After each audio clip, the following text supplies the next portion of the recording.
and the Grasshopper. The ant and the grasshopper were good friends. In the summer, the ant worked hard to fill his storage with food, while the grasshopper was enjoying the fine weather with playing all the day.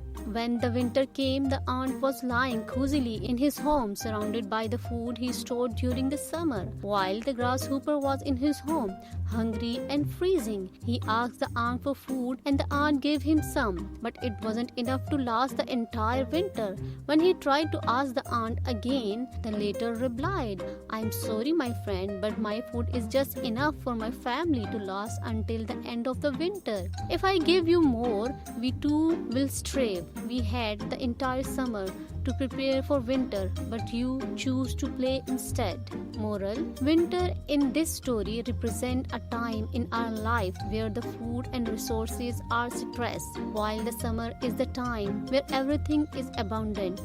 So if you have a lot right now, save some of it for the winter.